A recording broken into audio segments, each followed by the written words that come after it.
The time is 1:51 on Monday the 16th of December 2019. This is Midfield Politics. My name is Luke James. This is Zach Green. And it is a pleasure to be joined by you on this Monday. Zach, how are you feeling after the election? Well, it's been one of those campaigns where it was dull, but the actual result itself is extraordinary. It's given us so much to talk about today. Yeah, definitely. Before we kind of get into it, we should probably talk about who we are and what we do. Would you like to start or should I? Go on, you start. You're the leader. Okay, I like that. I like that I'm in charge. So, my name is Luke James. You can follow me on Twitter at LukeJames_32. I am a politics and international studies student at the University of Warwick, where I also deputy edit the student newspaper, The Sports Section, and also have a radio show with Raw 12:51 AM. Zach? Well, I'm a law student from Kent, and my CV's not as full as yours, Luke, but at the same time, I'm getting there.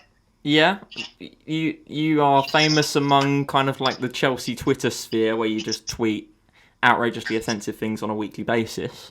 I know, I'm the young Boris Johnson. Yeah. You can tell he's influenced the discourse already. Yeah, certainly. Well, I think the best place to start to begin with is from the start. So obviously we had an election last Thursday, and here were the results. So the Conservatives picked up 365 seats, which was plus 47.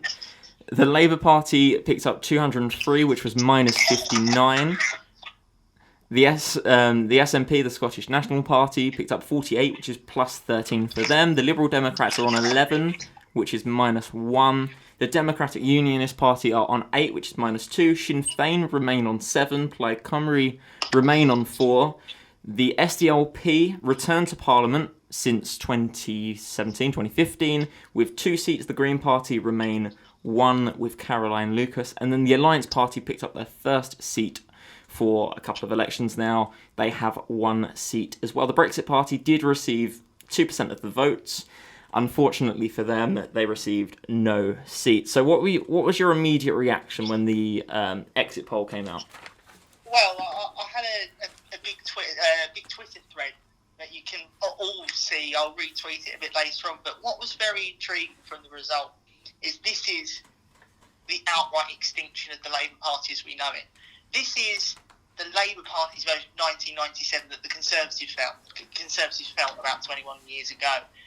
And however you look at this is annihilation across the board. They're being wiped out in their strongholds, and even in places where they're picking up the vote, they're losing votes as well in the university cities. So Canterbury, Rose and Duffield, in my seat, only got in again by a few hundred. I think it was around 1,000 votes, which, considering the advantages that the Labour Party have in the seats that they're winning, the university towns and also the cities, they're not doing well even in there.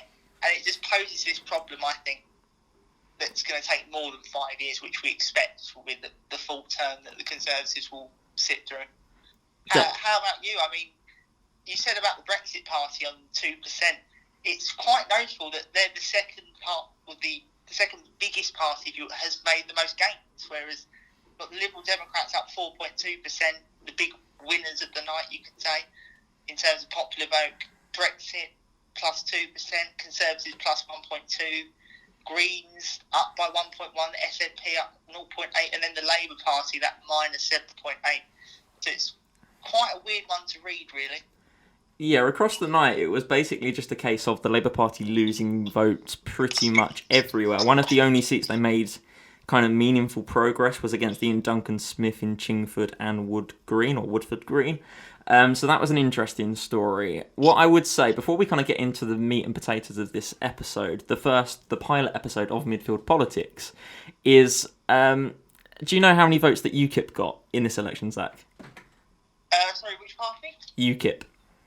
UKIP. Well, it doesn't really say. Like, even I think they're literally such an unknown quality, aren't they? I realised only their leader the other day. I think her name was Anne Mountain or something, because she went on to Sky News and said that she had that massive gap about other racist parties. Yeah. extraordinary, considering I think they are the architects of this end result of not just us leaving the European Union, but the way that we're voting now up in the north. It's such a very intriguing party. Yeah, definitely. So the reason I mentioned this was hoping that you wouldn't know the answer. So I'm going to follow that up with another question. How many votes do you think the Yorkshire Party got in 2019? From your line of questioning, I think they got more than UKIP. Yeah, so UKIP got 22,000 votes, just under 23,000.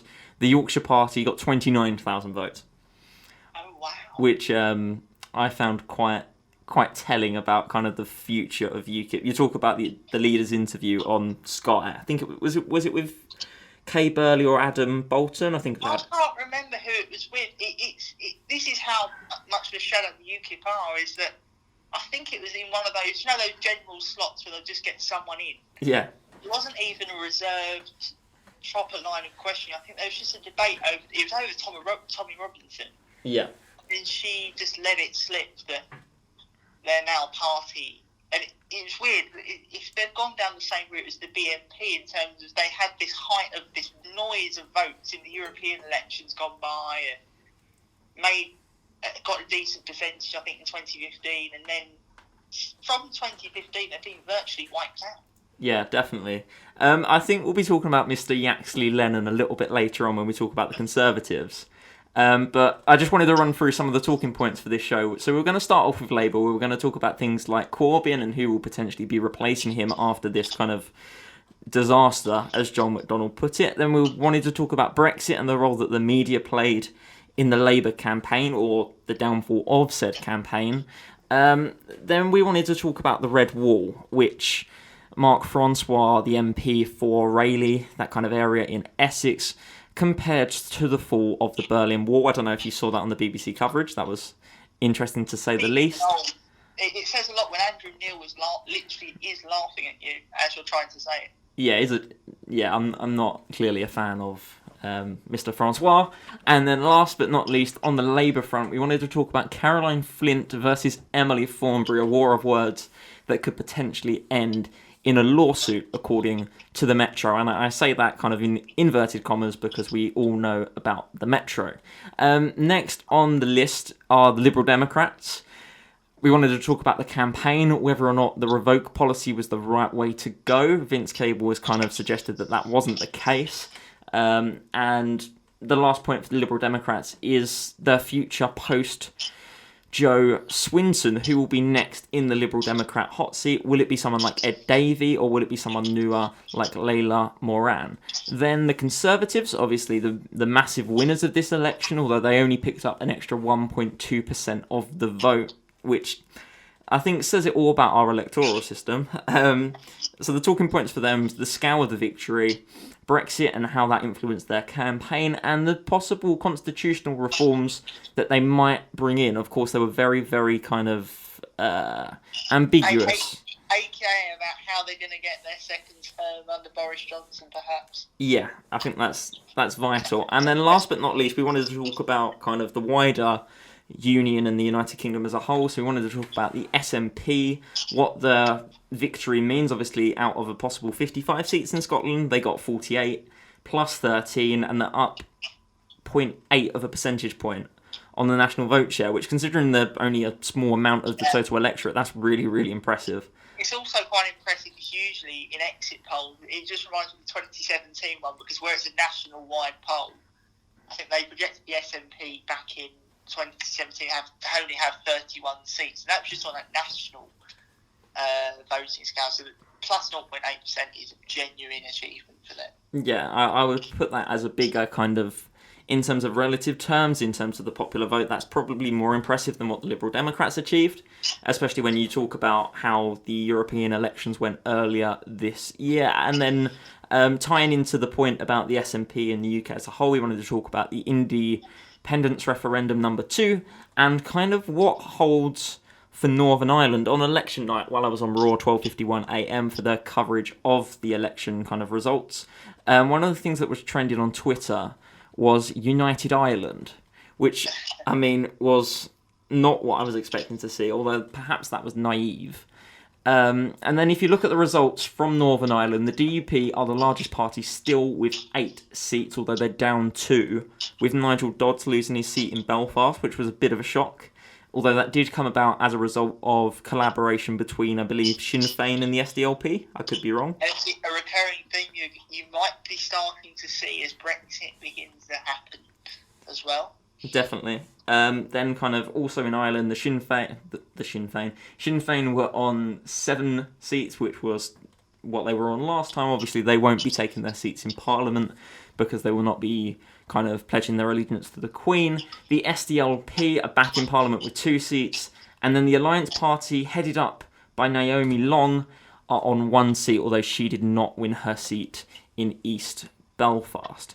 I feel like that's kind of a good introduction to the show. We're now, 10 minutes and 51 seconds in, so it's a little bit of a meaty introduction. So now is time for the main course, Labour Party. Obviously, 203 seats, minus 59, which gives them 32.3% of the vote share at minus 7.8 from 2017. What was your immediate thoughts in the aftermath, Zach, on the Labour Party? Genuinely a devastating result. This is not just a defeat of Labour, this is a defeat of the... When you look at how Labour have been branded in the Corbyn era for 4 years, 2 leadership challenges, this party is a party of the left. And considering all the policies that came with it, all of this, against probably what we could both agree is probably one of the worst Tory governments in modern time. In the midst of chaos, to be defeated like this, I just remember looking at the exit poll, it actually had them 191 seats. Yeah. And they've still not done better than Michael Foot in 1987. That's usually the barometer for Labour defeats, is Michael Foot. And the fact that they've not even surpassed Michael Foot just tells you the scale of how devastating the defeat is. That's the thing, and you look at kind of all of the other big Labour defeats that they've had. They had Michael Foot, they had Ed Miliband as well, and both of them immediately fell on their swords. In the wake of the election, Jeremy Corbyn is looking like he's going to stay in post until about March time. The thing with Labour, and they are the big losers of this election, they're down 7.8%, which is pretty much the only significant losses. The only other parties that lost any vote share was the Democratic Unionist Party. They lost 0.1% of their vote, and Sinn Féin, who lost 0.2% of their vote. So really, everyone is taking seats off of the Labour Party across the United Kingdom. It was a shocking kind of moment in the studio. So we learnt about the exit poll live, kind of just after it happened. And it was just a case of when they read out the one night, was it 191? It was 191, and I remember just thinking, whoa, we were all predicting that, yes, the Conservatives would win, yes, Labour would lose, but I honestly thought it would be a lot closer, because the way that the Labour campaign was and how the Tories were really struggling, I think in the air wars especially, and to it have been returned like this, we all thought landside. Yeah. Territory. I honestly, kind of before the election results came through, what I genuinely thought might happen was either the Conservatives would have a very, very slim majority, or they'd be in a position where they could be propped up by the DUP again, which obviously would be shaky territory to say the least. So when the 365 Conservative MPs were elected, it was just a matter of shock.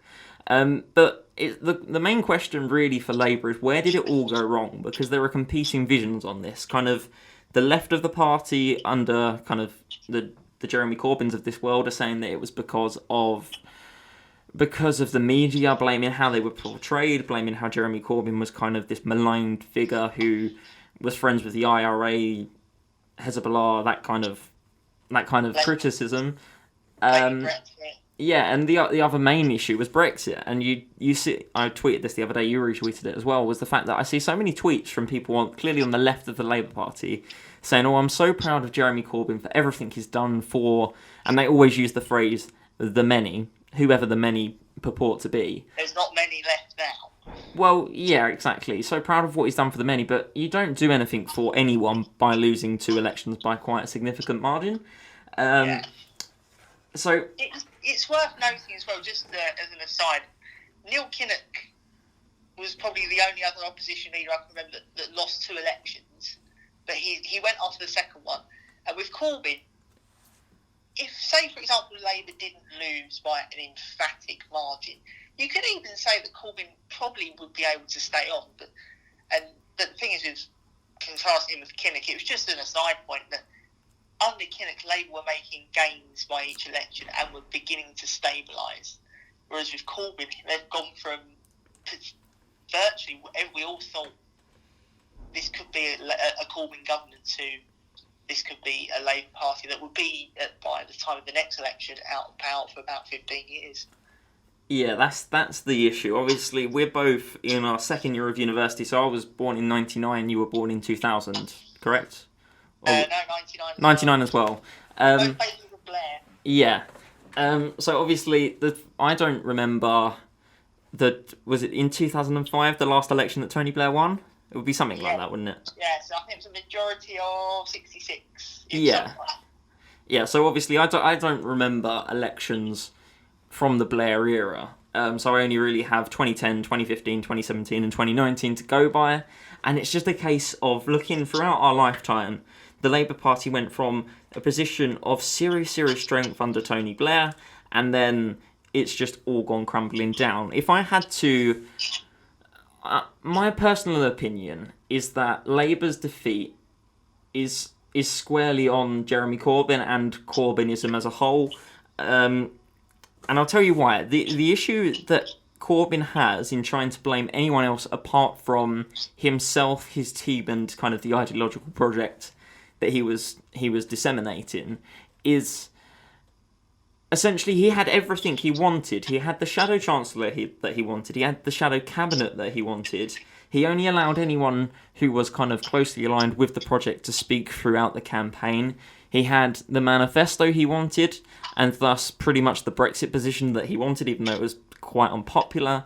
He had the complete grassroots of him as well. Like this, you're right. This is a Jeremy Corbyn election. Yeah, he had the NEC he wanted. He had kind of Labour being reformed internally the way he wanted. He had the members of staff, kind of the unelected members of staff in his office that he wanted, and at Labour HQ that he wanted. So it's really difficult for me to sit down and say that anyone else can be blamed for this, apart from the man who was meant to be in charge of making sure that Labour would win an election.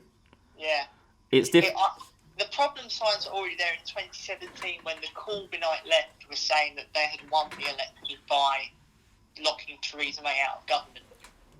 That's when I believe that the arrogance that runs from 2017 onwards, you could say, is all pointing up to this watershed moment, because from what you read, many people actually said that it's this election that really should have happened in 2017, but it didn't because of the disastrous campaign by Theresa May.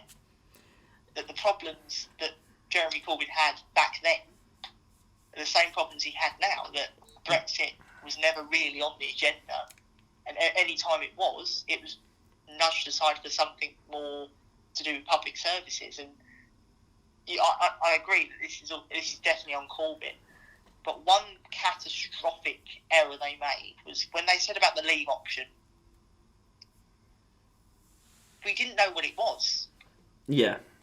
And the point that Boris Johnson made in one of the debates was, okay, Jeremy Corbyn, so you're gonna be elected to number 10, you're gonna go to the European Union, and you're gonna ask for a New Deal, which would evidently be a softer version of whatever the Tories put forward. So it might include things like membership of the single market, jurisdiction of the European Court of Justice, that kind of idea. Which would be an absolute killer to any sort of idea that this was Brexit in purity. Yeah. So the issue that you have, if that came to pass and we were waking up today to a Labour government who was going to go and renegotiate a new deal with Michel Barnier, or his replacement rather, would be...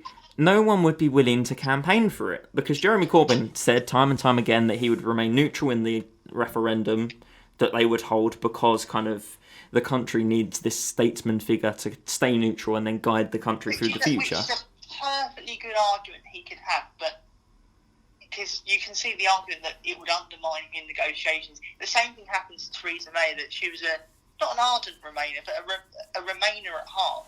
who was going into these negotiations trying to have the softest Brexit possible while trying to appease everyone who wanted Brexit.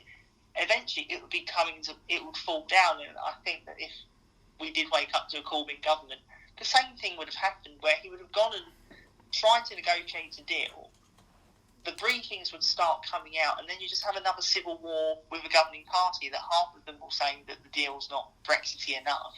Half of them don't want the deal anyway. And you've got Jeremy Corbyn supposedly neutral in the middle, trying to control the factions of his party. Yeah. And you'd have the situation. The question that I was going to talk about from Boris Johnson was, okay, so Mr. Corbyn, who is going to campaign for your Brexit deal? If you're not going to campaign for it, and your shadow cabinet isn't going to campaign for it, who's going to campaign for it? Because Nigel Farage wasn't even willing to campaign for Boris Johnson's Brexit deal. Yeah. So it becomes a question of, if the two kind of figureheads of Brexit now, being Boris Johnson and Nigel Farage, they're the two that I immediately think of when I think Brexit, aren't willing to campaign for Brexit in a referendum, they'd probably encourage people not to vote, at which point your referendum's completely illegitimate anyway, surely. Yeah, because I believe, I've not got the figures on me, but the referendum was, I think, around 78% turnout, wasn't it? Yeah. It was the biggest, well, I'll borrow a quote from Nigel Farage, and not something I didn't think I'd be saying, but the biggest democratic exercise in this country's history. And then that kind of conflates the next issue of, upon this referendum, if Leave were to win again, the Remainers might say, well, hang on a minute, not many turned out for this referendum. Is it really legitimate? Yeah. You had the referendum on AV. I think turnout was ridiculously low on that, wasn't it? Yeah. I'd like to talk about, probably not today, because I feel like if you immediately in the wake of an election result that you don't like start to campaign against the voting system, you look like a little bit of the kind of person who would go and protest in the street about Boris Johnson winning an election, put it that way. Although it's a point worth making, though. Yeah, for a long time I've been against first past the post, because it's simply a ridiculous system of choosing anyone to represent anyone. It makes, the simple mathematics is, the Conservative Party got 43% of the vote, and they've got more than 50% of the seats in the House of Commons. Yeah. That makes no sense. And the fact that the consequences of that is giving him not just a majority of 80, but essentially a free run for 5 years. Yeah. Which, it's not terrifying, it's not any of that, not to sound like a scaremonger, but at the same time you're thinking, that shouldn't be the case. If you get 43% of the vote, you get 100% of the power. Yeah. I think on electoral reform, we both agree. In a sentence, because I feel like we've kind of done this part of the show to death at this point, if you had to put down the main factor as to why Labour lost this election, what would it be? Jeremy Corbyn's Brexit position. Okay, I would say, it's just a rejection of Corbyn and Corbynism, because you can't have 2 elections in a row where you claim that everyone loves your policies and then get trounced by the worst Conservative leader.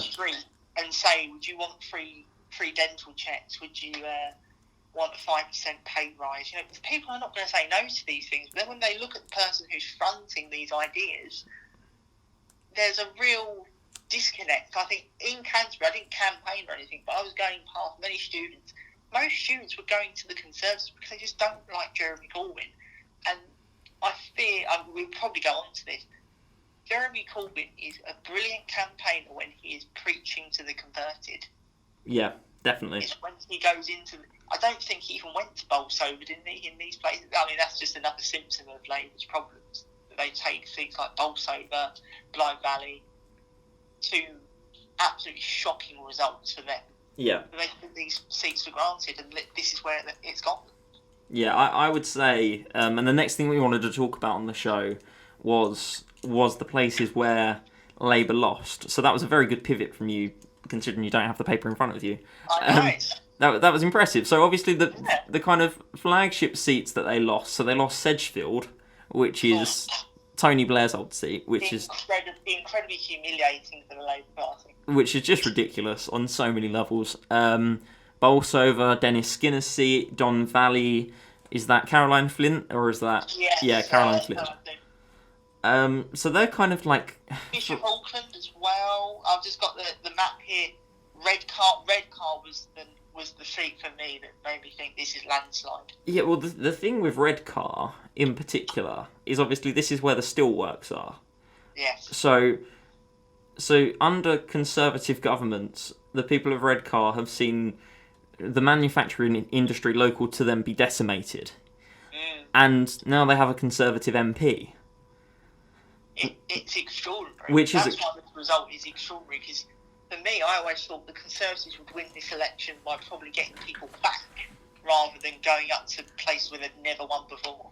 Yeah, and there were so many, I can't list examples right now, but there were so many seats and so many times on election night where you heard, like, Hugh Edwards saying, and this seat XYZ has gone Conservative after 132 years of a Labour MP and things like that, and it just makes you think this is really, really extraordinary times.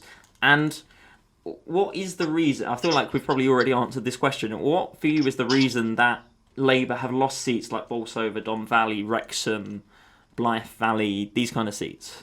This is part of my more wider critique of the Labour Party. I always think, ironic, it's coming from a student. I think they've been ridiculously out of touch with these seats, that their policies have very much been geared towards, and you look at where Labour have actually done well. They've done very well in London. They're doing very well in the cities. They're doing very well in the university towns. But that's where their policies have been centred upon. Abolition of tuition fees is great for people like us.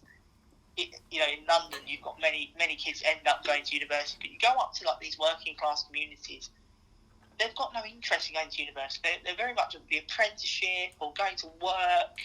And when you tell them, oh, you're going to have free tuition fees, you're going to have free this, free that, they can't resonate with those policies.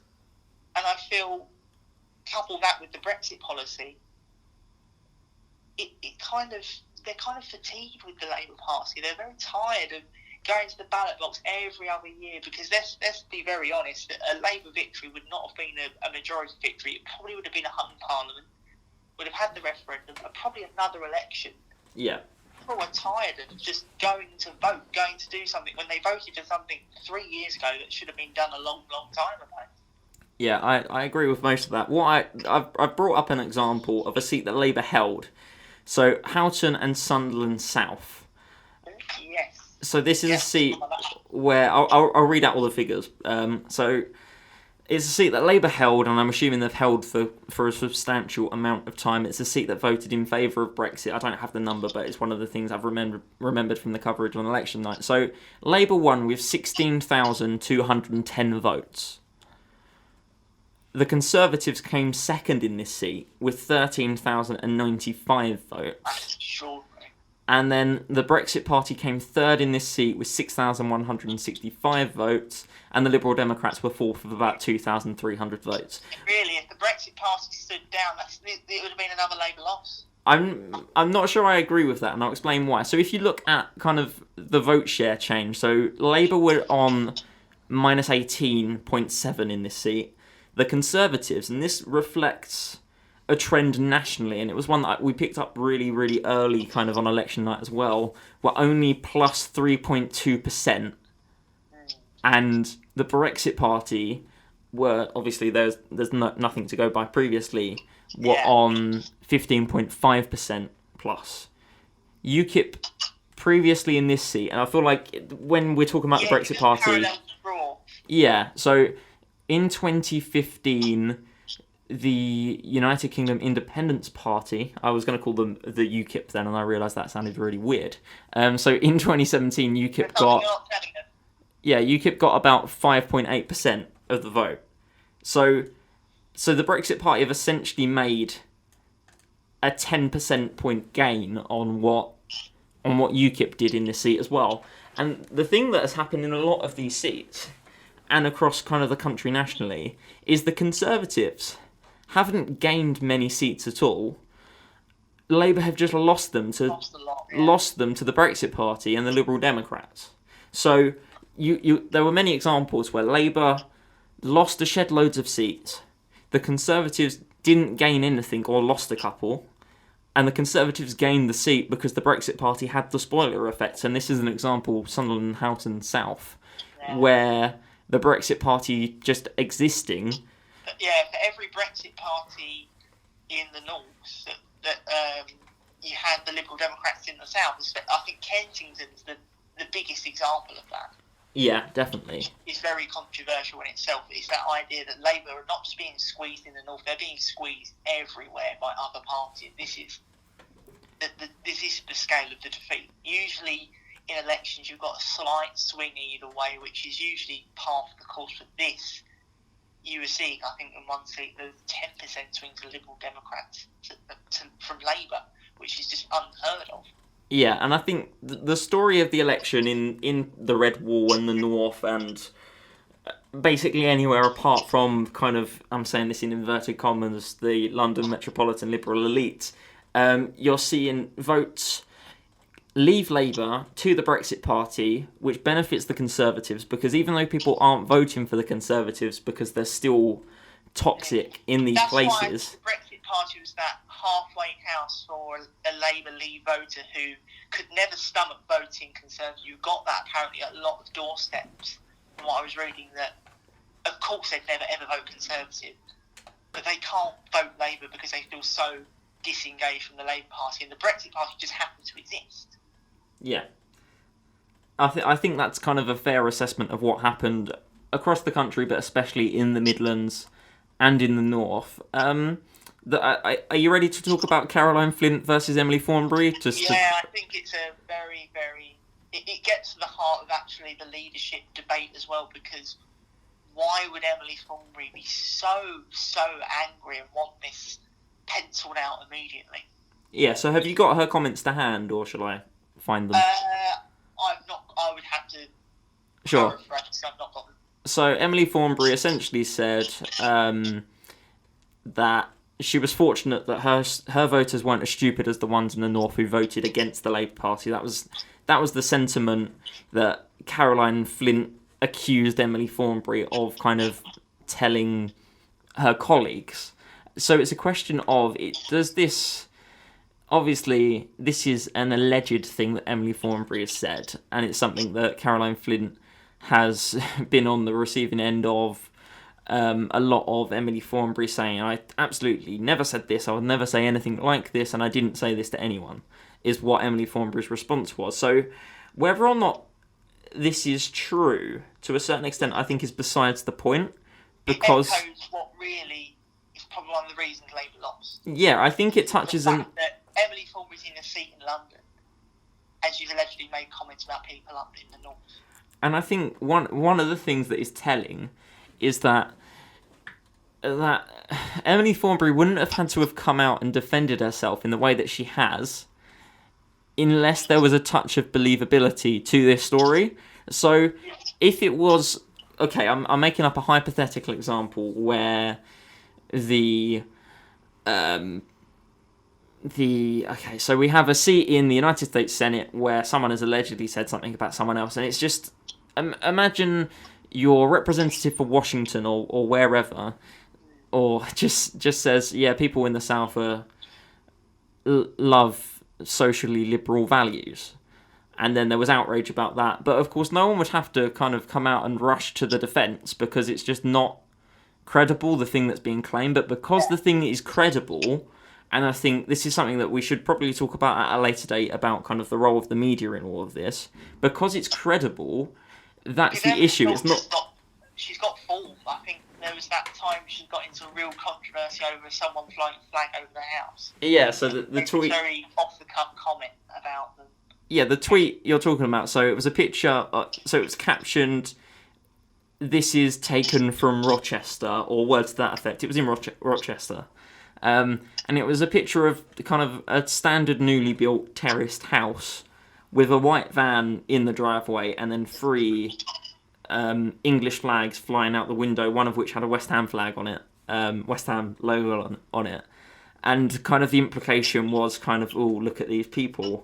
And it kind of very much drew in and linked into what people were saying about about the Labour Party under Jeremy Corbyn in the sense that it was just so... It's a past conflict, but on another epoch. Yeah. And the thing is, and I feel like this is probably where we should end the Labour thing for today, is they talk about the many, and the implication of, quote-unquote, the many, is that we're talking about class warfare in the way that Marx would. And I'm not calling Jeremy Corbyn a Marxist, necessarily. What I'm saying is that he's using the same kind of dichotomous relationship between the many and the few.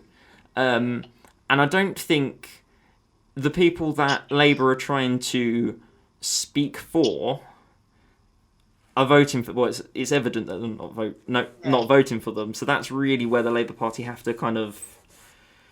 It's a huge rebuilding job ahead. And they've got 5 years to do it. So when people are saying that the Caroline Flint and Emily Thornberry thing, it's actually reflecting what's happening in the party as a whole. You've got the Blairite faction.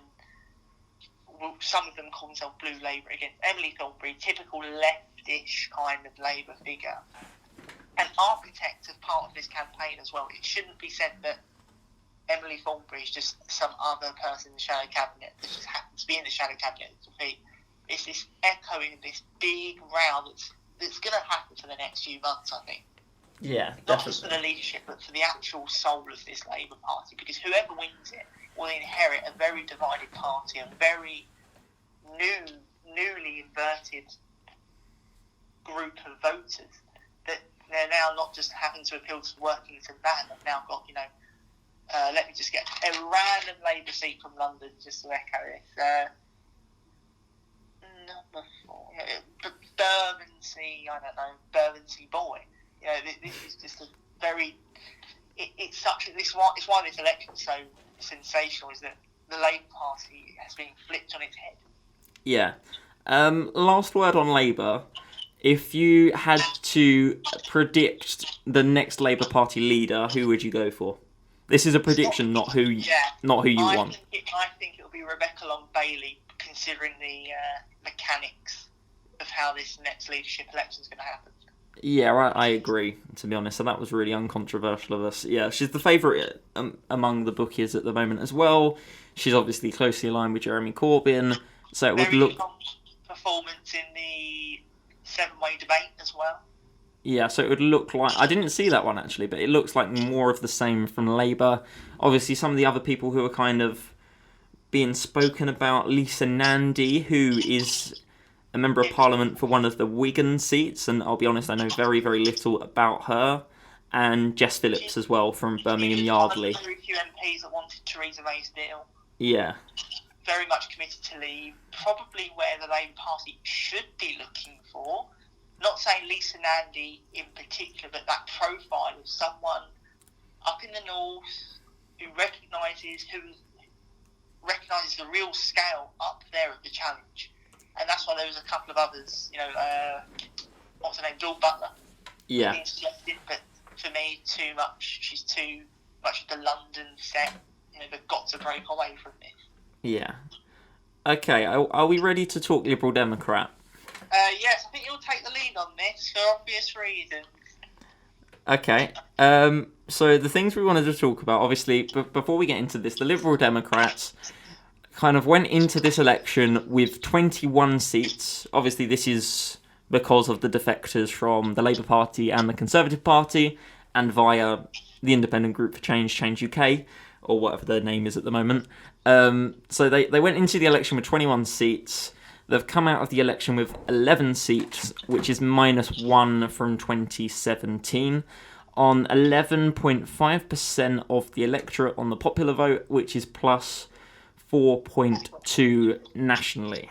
The things we wanted to talk about, so we wanted to talk about the campaign, whether or not Revoke was the right policy, and what the future holds post Jo Swinson, who of course lost her East Dunbartonshire seat by, I think, about 153 votes. I'm pretty sure it was about 153. It was very, very tight with the SNP. Yeah. So the campaign, for me, and we should probably talk about our own positions a little bit. I will at this point. So I'm a member of the Liberal Democrats, and I have been since the European elections earlier this year. And the campaign was just so just abysmal. It was just terrible. Very few positive things came out of the campaign. Just the nature of it. It was just. I'm trying not to swear. It was just a bit of a car crash. Personally, that was just her question time appearance as well. I think you were saying it's a car crash. The problem with the Liberal Democrat campaign was that it was not a Liberal Democrat campaign, it was a Jo Swinson campaign. That was exactly what I was about to say. So the biggest issue that I had, and I tweeted this right at the start of the election, was so the Liberal Democrat battle bus had... I still can't believe they did this. Jo Swinson's face plastered on the side with the words Jo Swinson's Liberal Democrats, and then I believe something about Brexit underneath. It's just laughable. It's just so stupid. And the thing is... Pose as well. It wasn't even a Prime Ministerial pose. Just someone... It's like she was auditioning for head girl. That's what it gave you, that vibe of... If you saw the bus, you'd be thinking, oh, someone is mocking her rather than that being the actual campaign bus. Yeah, I don't particularly like the kind of head girl criticism and stuff like that. Personally, I think that's not where I'd go with it. But the thing with Jo Swinson is that the Liberal Democrats tried to run a presidential campaign, and there is logic to it, because in the Liberal Democrat psyche, you've got Jeremy Corbyn, who is a terrible leader of the Labour Party, who's not popular across the country, and Boris Johnson, the Conservative Party leader, who lies to the Queen, etc., etc., etc. So there is a position, and it kind of logic should run that if you've got a leader who's competent and potentially popular with the public, that you run a presidential campaign against those two. So there's an element of logic, and I'm not totally kind of going to rip the party to shreds. I think it's more the presidential campaign would have worked with someone that wasn't probably Jo Swinson. Yeah, and the thing is, Jo Swinson got elected on as leader of the Liberal Democrats on the basis that her greatest strength was reaching out to the public, and basically on the understanding that she would be popular. And I think a lot of members wanted to kind of recapture the Cleggy Mania kind of sense of, yeah, we've got someone who's young, up and coming, is popular, can reach out to people, and will be able to win a seat. And in reality, that just never came to... That's what I'd want to ask you, as your part of the argument. What would have been a good night for the Liberal Democrats? Would it have been 20 seats? Would it have been 30? Would it have been... Because at one point, obviously, she said she could be the next Prime Minister. That was ditched very, very quickly. Yeah. And that gets to the point of, well, okay, what would be a good night for your party? What would actually constitute a great... Because, gone are the days of Charles Kennedy, Paddy Ashdown getting 60, 70, maybe 50 seats. And then I never really saw, from any Liberal Democrat MP, or even Jo Swinson herself, what would actually be a good night for her. I think, let me address the I'm standing as your Liberal Democrat candidate for Prime Minister point. I think when she said that, it was something to say to the party as kind of a big rallying cry, yeah, we're going to do this. I don't think she ever believed it. I don't think anyone ever believed it. So I find it a little bit ridiculous. I'm not accusing you of this, but I find it a bit ridiculous of people like Andrew Neil, for example, standing up and saying, so Jo Swinson, you're not going to be Prime Minister, you've fouled. I think that's an unfair question. I think it's more the way it's cut through. Yeah.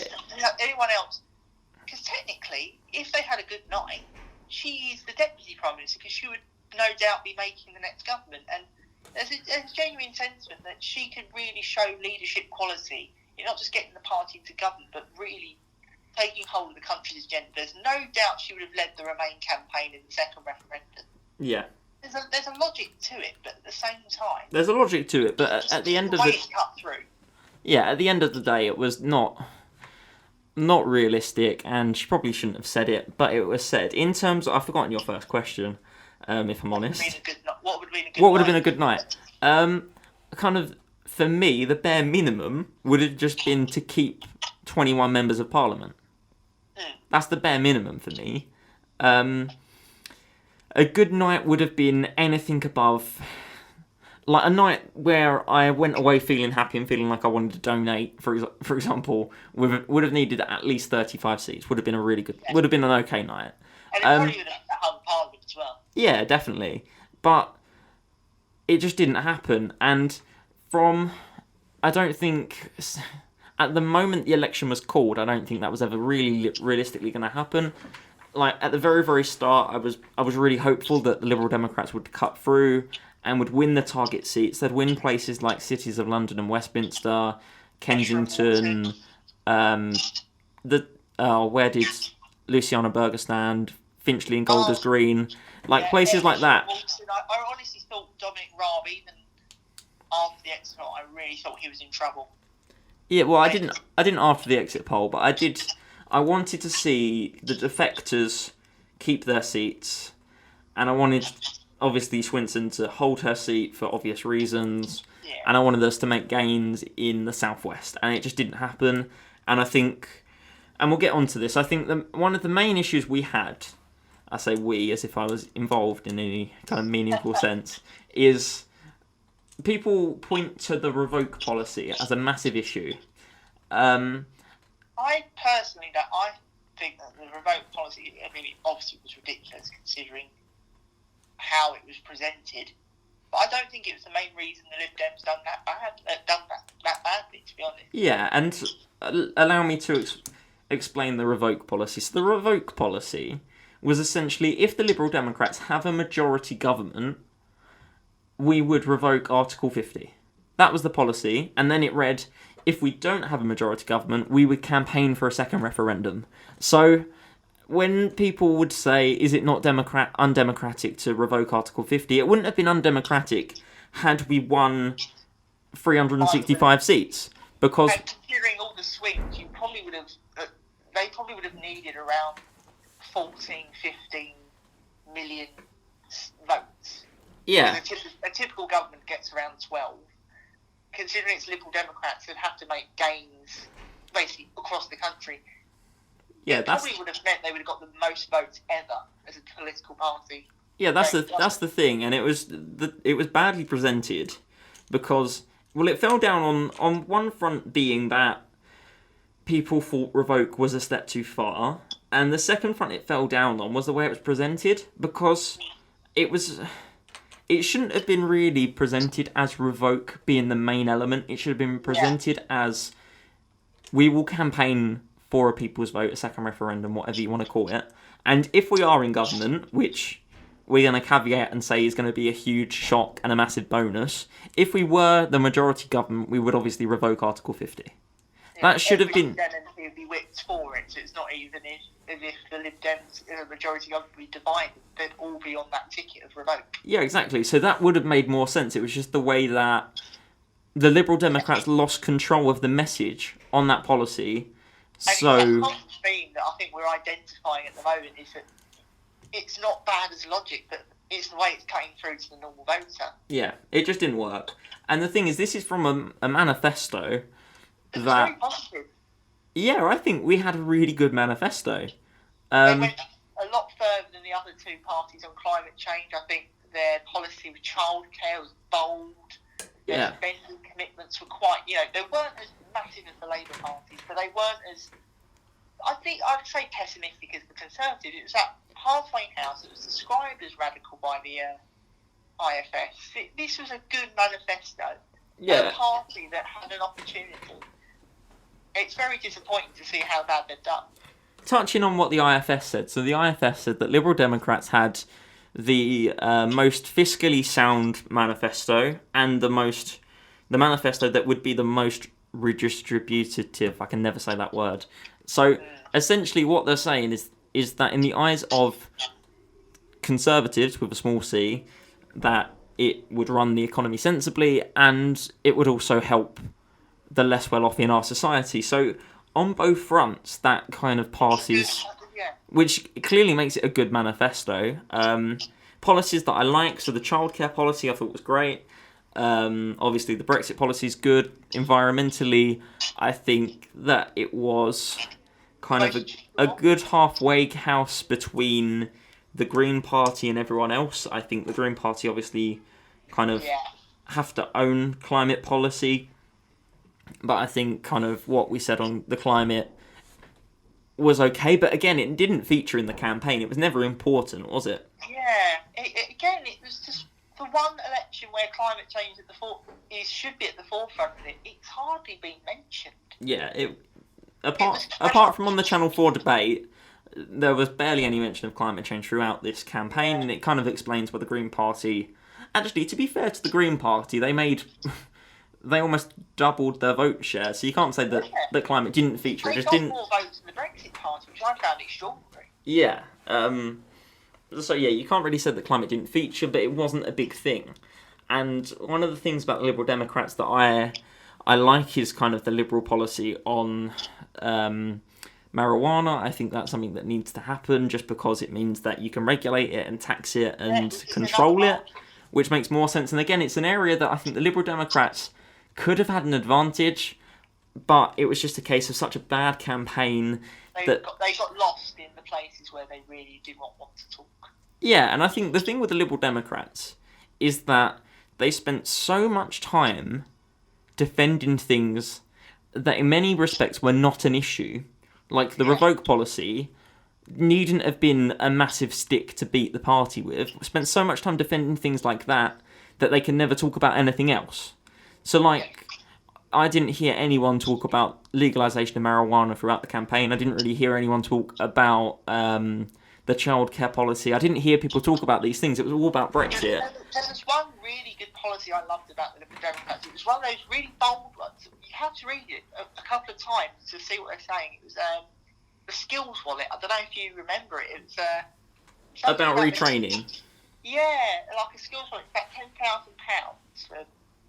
I'm not going to say everyone, but as in this skills vote. I thought that's such a very inspiring policy that it's, again, that halfway house between abolishing tuition fees, which was ridiculous and never going to happen, to owning up saying, look, we've got it wrong over tuition fees, but look at what we can give you instead.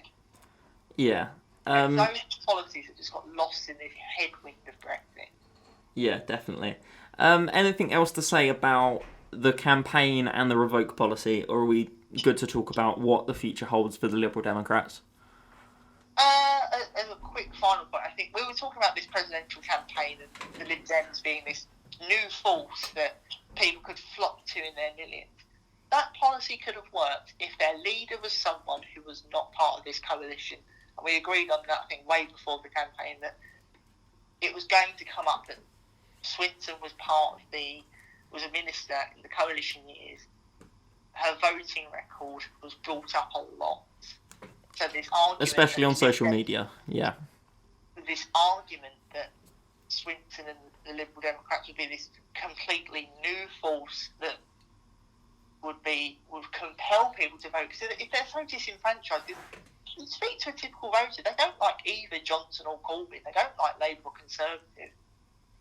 The Lib Dems, it was a missed opportunity campaign. They could say, look, we're this completely new party. We acknowledge what happened in the coalition years, but here we are. Here's our campaign. Here's our manifesto. Vote us, and that's real change right there. But they never got that. Yeah. On that point, and I think you make a really interesting point there, is this could have been the campaign where the Liberal Democrats once again, and it's the perfect campaign to do this, because you had Boris Johnson on the right of the Conservative Party. Boris Johnson isn't on the right of the Conservative Party, but that was the role he was pretending to play. That's the thing with Johnson, we don't know really. He's playing every role he can to get into power. So we'll talk about him a bit later on. Yeah, so I think with Johnson, he was very much playing to the kind of right-wing side of the party. Jeremy Corbyn is obviously on the left of the Labour Party. And the Liberal Democrats had picked up members of Parliament from both parties. So they had the opportunity to say, look, we are the party of Remain, and we are the party of the centre ground. We're the party of people from the Labour tradition and part of the people from the Conservative tradition. And in that way, you kind of pick up people who might swing one way or t'other, and you kind of stake a claim for the centre ground, but that never happened. It just didn't happen. People in the centre ground were still like, I didn't have anyone to vote for, and it was a huge missed opportunity, because what it would have been, people like Luciana Berger, Philip Lee, Chukwuemeka, people like that, if we had them re-elected as Liberal Democrats, it would have been a huge show of saying, look, we all came from different parties, now we're here under one banner, and we have the opportunity to reshape our politics, and that's the thing that we promised to do. We said we will reshape our politics, and it never happened. That would be the unity message as well, to say, look, Dr. Philip Lee, for example, had a very forthright role in the Conservative Party. He wasn't just a normal Conservative MP, and if they got all of those people back into Parliament, they could have said, look, we are a broad church, we're much broader than the Labour Party, we're much broader than the Conservative Party who culled 21 MPs. I mean, they gave the whip back. But it's that idea that Liberal Democrats are not just a broad church. They're occupying the ground that wins elections, the ground that wins votes, and they just never got to that ground fast enough. Yeah, I think this was perhaps the biggest missed opportunity of kind of recent political history in the UK. I really do think that's the case. It was a much bigger opportunity in 2010, for example, because at one point in 2010, the Liberal Democrats were above in the opinion polls. Clegg-Mania was hitting everywhere. Yeah, and the thing is... And then it's the same kind of thing as well, because I think, do you remember in the polls, at one point the Liberal Democrats were leading because people were just so disenfranchised with politics? Yeah. And what you had a situation where the Liberal Democrats have been making gains in local elections, obviously came second in the European elections. The Alliance Party have been doing really well in Northern Ireland as well, which is basically the Liberal Democrat offshoot in Northern Ireland. And it was a situation where it was a great opportunity and they've missed the open goal. And I think a lot of that is down, unfortunately, to Jo Swinson. And I think that was where it was lost. And it begs the question, so what is the future for the Liberal Democrats post Jo Swinson? The main question being, who will be the next party leader? Yes, I mean, they can't go for another coalition. I call them a child of the coalition. They can't go for Ed Davey. I think Ed Davey's a brilliant MP. I think he's brilliant when he's been on TV, but he'll have the same problems Jo Swinson had. Yeah, I totally agree. Weird. Tim Farron, when he was leader of the Lib Dems, I mean, there was controversy about him for other things, but one comment that never come up in that election he was in was, "Oh, you were part of the coalition, you were this, you were that." Tim Farron was kind of a fresh voice for the Liberal Democrats. I think Liberal Democrats need to find another fresh voice of the party. Yeah, and I disagree entirely with Tim Farron's position on gay sex, clearly. But the thing that you have to say about Tim Farron is he represents a rural seat. I've forgotten the name of the seat. It's in the north. And a penny on the pound. Yeah, and Wensleydale and something. And he's come back again, re-elected, and he's one of the few people in rural seats from the Liberal Democrats or Labour that have held their seat, and he's looking good for them. And the thing is, we need people like that on both the Labour Party and the Liberal Democrats, able to reach out across rural northern areas and be able to win votes. So no, of course, Tim Farron is not my pick for next party leader, but it's an interesting point you make about how he was a fresh voice in that regard. What I would... The controversy around him is obviously his opinion on gay marriage, which we both disagree with. Yeah. His spin on it, but that was the issue rather than him. I think how long has he been in Parliament? I think he was definitely in Parliament in the coalition. It never come up. Like, I remember the 2017 campaign. It was people genuinely were listening to Tim Farron. They took time out and listened to him. I remember he was a very strong performer in the debates. He was cutting through. I'm not saying they need Tim Farron, but that's the kind of profile of an MP that they need as their leader. Not someone who's going to be so obsessed. I think Brexit obsessed Jo Swinson, and Jo Swinson obsessed about Brexit to the point, as we both said, that all their other policies were just put in the vacuum and was never discussed. Yeah, so Tim Farron has been a Member of Parliament since 2005, where he beat the Conservative incumbent. In 2010, he received a really, really big swing again from the Conservatives, an 11.1% swing, giving him a majority of 12,264. So yeah, he's been serving all the way from 2005 until now, and of course he's not been kind of attacked for his role in the coalition in the coalition. What I would say, however, is that had Tim Farron not had the controversy surrounding his views on gay marriage, gay sex, that kind of thing, and sinning in general, would the press have focused on the coalition instead? I think that's potentially one thing. Yeah. Because that's probably the only thing you could probably poke any Lib Dem MP that was in there in 2010. But I mean, have you got his profile on that? Was he even in the cabinet or even a minister in the coalition? At worst, I think he would have been a junior minister. I am having a look. I don't actually think he was in the cabinet. That's probably what they needed, like someone who was not got their fingerprints on those 5 years, which obviously I think the Lib Dems are still actually recovering from. Yeah, definitely. So during the issue you have though is that during the coalition years he was I believe, president of the Liberal Democrats. I see. So that's why he wasn't in the cabinet. Otherwise, he probably would have been. So yeah, Tim Farron's someone to kind of think about. I'm going to cut through the bluster on this one. I'm just going to say Layla Moran should be the next leader. Absolutely agree. Because she was elected in 2015 in the seat she wasn't expected to win. It was a seat where they collaborated with the Green Party to win in the first place. She's held it ever since with growing majorities. She's the obvious pick. Yeah.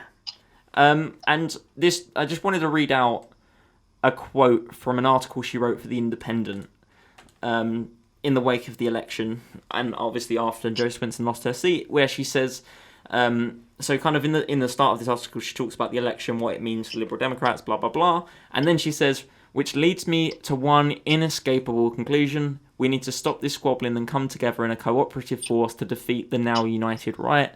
We must reclaim that centre-left ground in politics which sits wide open for the taking, and no one party can do this alone. This will be easier said than done. I watched in despair as in the final days of the campaign, seats that only the Liberal Democrats could take off the Tories, like Finchley and Golders Green and cities of London and Westminster, were flooded by Labour activists, thereby depriving Luciana Berger and Chuka Umunna, hitherto champions of Labour values, their seats. And again, it kind of fits in with what Jo Swinson has previously said, but I kind of believe it more coming from Moran. It's a case of just, we need someone who is prepared to work together, is prepared to champion whatever comes next for the pro-European movement, and I think she's the person for the job, for me. I think one thing is that whoever the next Lib Dem leader, same as Labour, do not go to a rejoin ticket straight away, because it would be politically toxic. I think Moran's politically astute. She won't go for a rejoin.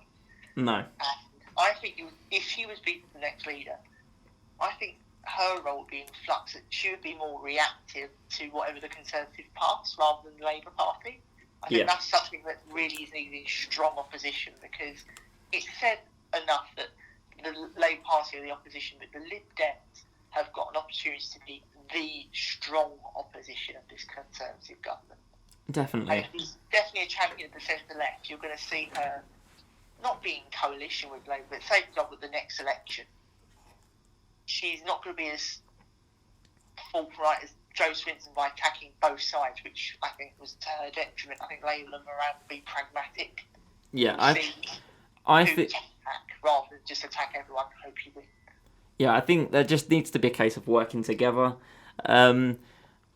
Obviously, in your seat, you voted at your university seat, didn't you? I believe. Yes, in Canterbury. Canterbury, yeah. So obviously, Canterbury was an example of a seat where the Liberal Democrat candidate Tim Walker stood down, and everyone congratulated him for doing so because it was a seat that only Labour could win. Obviously, Labour or the Conservatives. Only Labour could win. Well, I think it was fifth on the Tory target seat. It was a majority around 186. Yeah, so it made sense for the Liberal Democrats to take a knee and just say, look, Labour, win the seat, keep it off the Conservatives. And Jo Swinson parachuted a candidate in anyway. Who we did not see at all. I can't even remember who it was, but we did not see any Liberal Democrat activists. The candidate in question, the whole thing was an absolute farce. It was because the local party, so obviously there were several people from the Canterbury the local Liberal Democrat Party in Canterbury, and the head office approached each of the people who were approved to stand as candidates in a general election, and they all refused because none of them wanted to do it. Yeah. So that's why there were no Liberal Democrat activists. And it was just a case of that was a massive opportunity to take the moral high ground and say, look, absolutely, we're going to work together, and we absolutely fluffed our lines. And the only other example, really, where we did work together with people, and I would encourage this again, was in Beaconsfield, where our candidate Rob Castell stood down for Dominic Grieve, obviously former Conservative, was expelled from the party by Boris Johnson. Obviously, Dominic Grieve didn't win, but without the votes that they gained from working with the Liberal Democrats, it was a damn lot closer than it could have been. And I think that's the blueprint that probably would have taken a lot of seats off the Tories at the election. Yeah, I think going forwards, whoever is the next party leader, my pick is definitely Moran, has to be willing to work with other parties. Otherwise, we're just going to lose again, essentially. And it's worth saying, it sounds like a basic point, but I always feel like there's a lot to say about it. They've got 5 years, whoever the next leader is, they've got 5 years to sort the party out.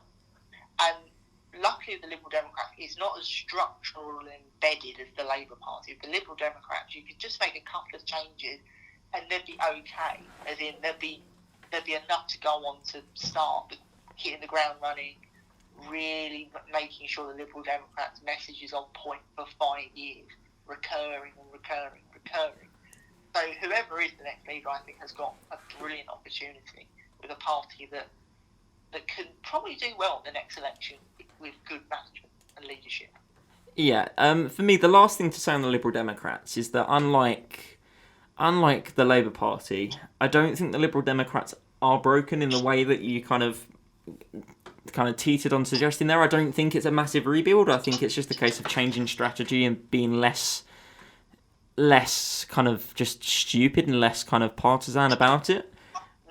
I think that's where the issue lies, because we look at the vote share, and again, under our system, vote share is absolutely meaningless. But the Liberal Democrats made the biggest gains, so it's not a case of saying that we have to chuck everything out and start again. Yeah. It's a case of saying, okay, not a good result under first past the post, but we still have an opportunity going forwards. And I think whatever is next for pro-EU people, pro-European, pro-internationalist, whatever we want to put the label on, Remainers for all intents and purposes, I think the Liberal Democrats have to be at the forefront of that when, kind of at the other end of the spectrum, Labour have to teeter back towards winning their voters back in the north. Because if they don't win their voters back in the north, and Scotland ever becomes independent, Labour are never going to win an election ever again. Mm-hmm.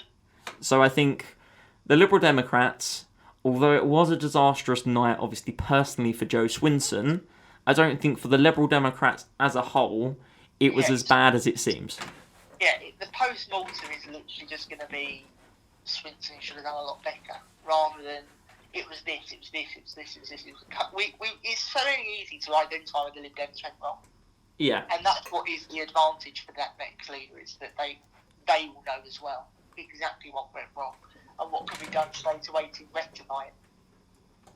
Yeah, I definitely agree. I think the Liberal Democrats are in a better position in terms of, in order to refine themselves, for want of a better word, than the Labour Party ever will be, because the Liberal Democrats in itself, although it is a broad church of people across the centre, someone on the centre-left and someone on the centre-right has less kind of difference between them than someone on the far left of the Labour Party and the centre ground of the Labour Party.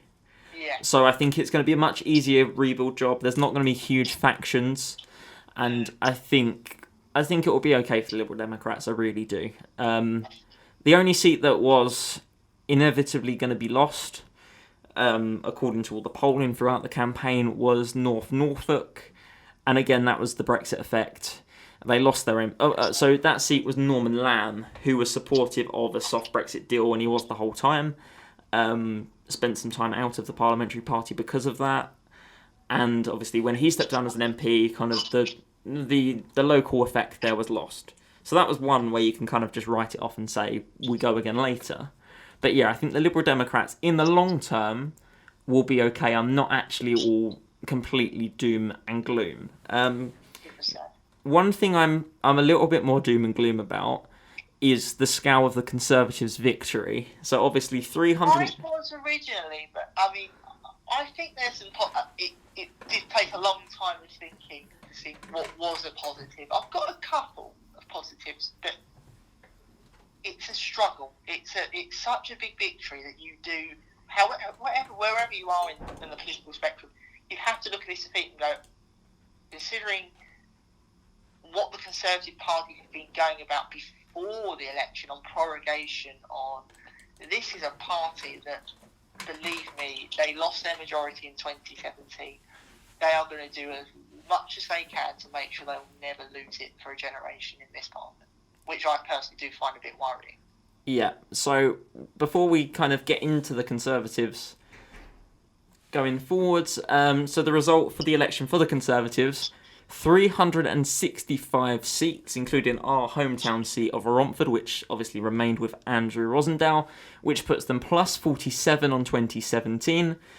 That was on 13,900,000 votes, 43.6% of the popular vote, and plus 1.2%. Obviously, some of their big gains came in the north. They smashed, I almost called it the North Wall, the Red Wall down in places like Wrexham. They kind of consolidated what they did in Nuneaton in 2015 and 2017, and the likes of Redcar, and so on and so forth. So, your immediate reaction to the Conservative win, for want of a better word?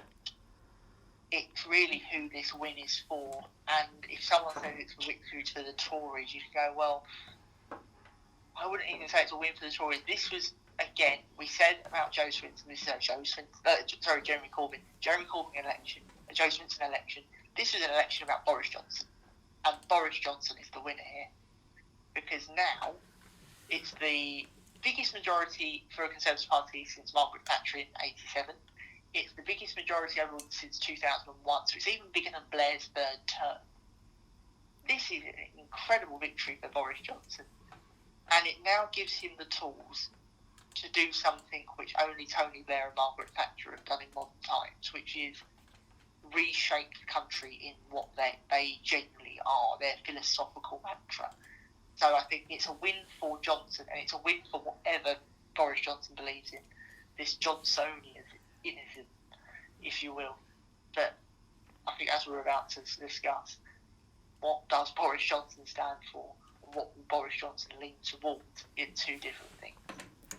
Yeah, so since the election result, Boris Johnson has repeatedly said that this is a victory for one nation conservatism. Up until this point, I've not really seen much one nation conservatism from Boris Johnson. Obviously, when he was London Mayor, it was a little bit more one nation, a little bit more socially liberal. In recent times, he's been the king of Brexit. He's been saying all sorts of inappropriate things about Muslim women, gay people. Obviously, some of these were historic things that he'd said while writing for The Spectator. I mean, this is a man who will say anything to get into power. This is a man who's always wanted to be Prime Minister. This was his election. This is Boris Johnson, I think, to a T, that he's won this election. Now we need to see what he wants to do with this majority, because if you look at what he wants to do, it's very much a scattergun approach. He wants to do this, he wants to do that. He's even talking about abolishing the licence fee, which only come up a couple of days before the election. It wasn't even in the manifesto, so I just think it's so interesting to see what he'll do with a majority of 80 rather than what he would have done with a majority of 12, for example. Yeah. Okay, so I feel like the best place to pick this up is the Conservative campaign. What were your thoughts on that? It was very lackluster. It was very... I think at one point they were saying Britain deserves better after being in power for 9 years, and it was... You could tell what it was. This was a campaign that it was Johnson trying to distance himself from the party he's been in for years and years and years, which is quite clever, and I think as lacklustre as the campaign was, it was very clever because Get Brexit Done essentially won this election. It cut through to everyone. Yeah. Whether you supported it or not, people were joking, "Oh, get this done, get this done." It's that idea. If it's Dominic Cummings as well, take back control. Get Brexit Done is the new take back control. It's something that is just ticking away in every single person's head. And the first thing you will ask them about this election is, why would you vote Conservative? It's not because they want to get 50,000 new nurses. It's not they want to get 20,000 more police officers. They wanted Brexit done. It was such an so effective. And then, as well, I think the idea that their policies were quite realistic. It was very localised, that they wanted to fix potholes. I mean, I mocked it at the time, but the more you think about it, you're thinking, well, it's a local person's issue. They're more concerned with potholes in the street, policemen on the beat, rather than another referendum, for example. So I think it was a clever campaign, but it was very lacklustre. It was a campaign you would not expect to win a landslide in a normal election. Yeah, so obviously we're both, for context, we're both massively into football. So I try to avoid frequently kind of venturing into the football analogies, but this was very, very much an election of Boris Johnson parking the Conservative bus. So it was just the case of, okay... Well, Boris Johnson loves a bus, so you've picked a brilliant analogy there. Yeah, certainly. He likes putting controversial phrases on the side of them. So it's just a case of saying, look, we're not going to engage with the press in the way you would expect. We're not going to talk to Andrew Neil. We're not going to attend the climate change debate and be bashed around by 5 other parties. We're just not going to do any of those things. We're just going to keep it to these slogans, and that will carry us through because Jeremy Corbyn is so useless. I think that was the arithmetic that they made, and for the first time, I think since Boris Johnson entered Downing Street, we can actually say that this was classic Dom. So it was just a case. It was a mastermind performance in the sense that there was no performance because he knew that even when Boris Johnson went on television, you couldn't really tell what he was saying. It was very the Andrew Martin interview was perfect at this. This was symptomatic of another football analogy, keeping the ball in the corner. In the corner. Yes, he was being pressed by Andrew Marr on loads of things, but I couldn't tell you what was so controversial about his interview. It was a car crash if you watched it. But at the same time, you're thinking, okay, but why was it a car crash? And you're thinking, well, what did he actually say? Yeah, I think it was just it was a risk. It was very the manifesto was definitely lessons learned from 2017. It was very, very clever from Dominic Cummings, but also I've not got his name, but he is what we call protege of Linton Crosby. That he was an Australian guy who was heading the election. What was also quite clever is, say for example, Jacob Rees-Mogg with the whole Grenfell controversy. Did you hear anything from Jacob Rees-Mogg afterwards? No. Anyone who had a shade of controversy about them that could have damaged the discourse, who could have shifted the discourse away from Brexit to Grenfell, which I think is a political issue, is about how we do pay for social housing, how we structure social housing. Whoever deviates from this Brexit message is chalked off, which I thought was, again, very good electioneering from them. Yeah, on the point of Grenfell as well, they now have a Conservative MP. Which is, remarkable. Yeah, it's jaw-dropping. Without swearing, remarkable. Yeah. The Conservative, I feel like there's not much to say about the Conservatives. Obviously, they've won this election by an absolute landslide. But I think, and the popular vote and the percentage changes, I think really does tell you the story. The Conservatives didn't win this election for me. I think Labour lost it. Yeah, I think it was one of those ones where they weren't really popular. No one really trusted Boris Johnson. Those problems aren't going to go away for the Conservatives. They're just going to come up in another form somewhere along the line. It was just more that people either thought Labour were ridiculous or Jeremy Corbyn was useless, or both. It was just so stark, really, I think, for a normal voter, a floating voter. And they thought, you know what, I'd rather have the people that are in government rather than a new government trying to change everything that I don't really resonate with. Yeah. And the thing is, you look at the percentage changes, and the Conservative, in terms of their popular vote share, the change that they had from 2017 was more similar to the Green Party than it was the Liberal Democrats. Yeah. And it was more similar to the SNP than it was the Liberal Democrats. So, in terms of the percentage change in the votes, the SNP almost tied in terms of the gains they made with the Conservatives, and I think that tells the story. I don't think there's much to say about what the Conservatives did, because they didn't do much at all, and that's where it was won for them, because they didn't. The Andrew Neil controversy, I thought, had real potential to derail that campaign, but we just never got onto any sort of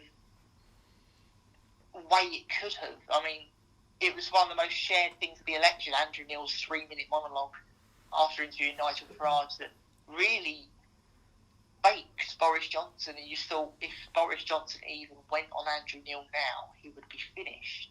Or even if he didn't go on, people would start asking Boris Johnson, okay, well, Andrew Neil said that you've done this, he was never really challenged on it, and I thought, obviously that's an issue with the media, but at the same time, again, it was probably the best thing to do for them is to not attend the possibility of a car crash than risk a car crash, if you know what I mean.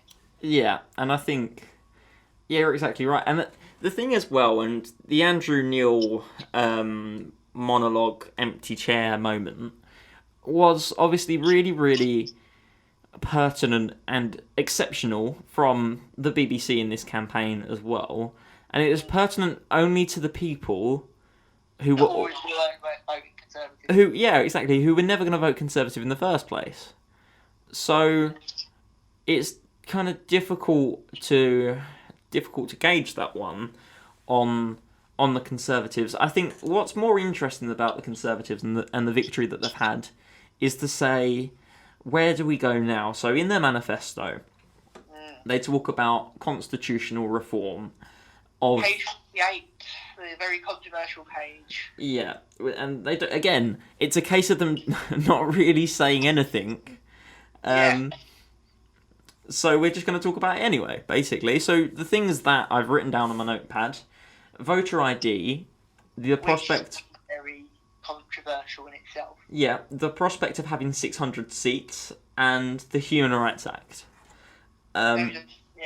And these are all areas where the Conservatives, with their 86 seat majority or whatever it is, are in a position where they can do whatever they like, really.